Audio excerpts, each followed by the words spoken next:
Hi, my name is Dave Johansson. I'm the co-owner of Blossom Hill Crafts Pottery, and this video is on ram's head wedging.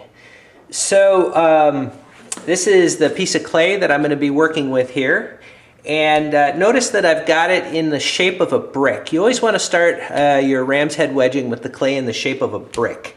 So if your clay is not in the shape of a brick, the easiest way to do that is just to sort of drop the clay on the table and pull it along the surface of the table. Don't drop it straight down, kind of drop and pull, and you'll sort of draw the clay out into a nice brick. So once I have this clay in front of me like this, the next thing I'm going to do is I'm going to lean it up on its corner like that, right up on a corner. I'm going to put my hands under it just like that, so the palms of my hands are right on the end of the clay, just like that.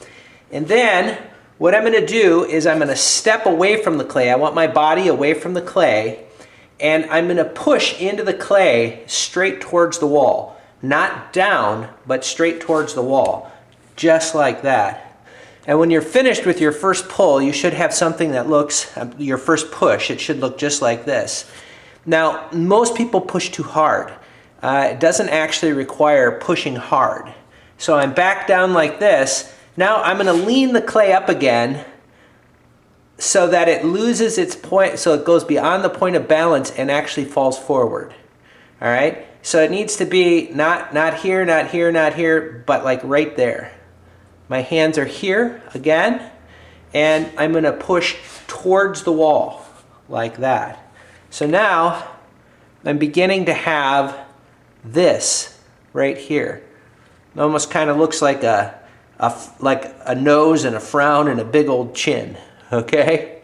So I'm going to come back here. I'm going to bring it beyond the point of balance. Again, my hands are here, and I'm going to push towards the wall. And it's not hard. All right? So if I start doing this motion quickly, it looks like this.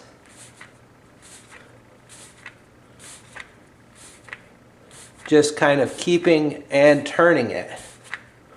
Now, what I want you to see is these lines right in here. This is where all the magic is happening right here.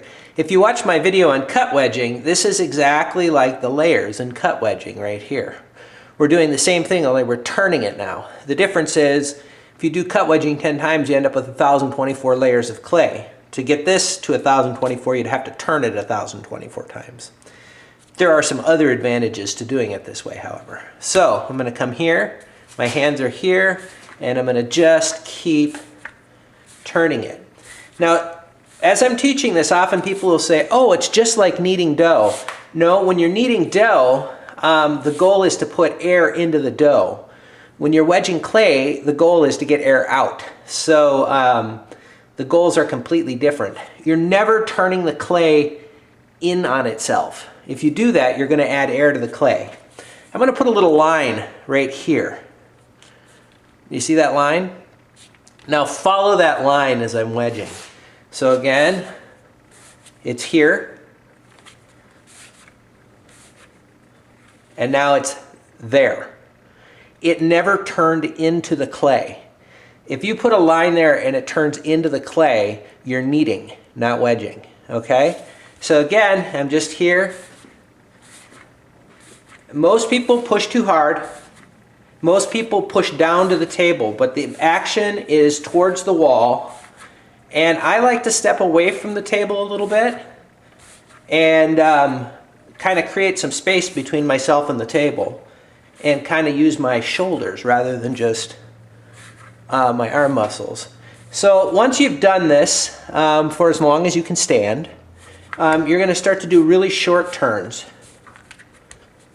like that until you have like a nice round barrel sort of shape. And then we're going to take this, stand it up, pop it down on the table firmly, and then roll it. You're going to go noon, 9, 6, 3. Your hands are loose. You're not pushing down hard. It's just a nice simple roll. And that round side is what you're going to put down on the potter's wheel. So when you put it down, all the air goes out and you don't trap air under. You'll just simply go over to the potter's wheel and go boom. And you'll be ready to throw. Again, I'm Dave Johansson. This is Blossom Hill Crafts Pottery, and thank you for watching.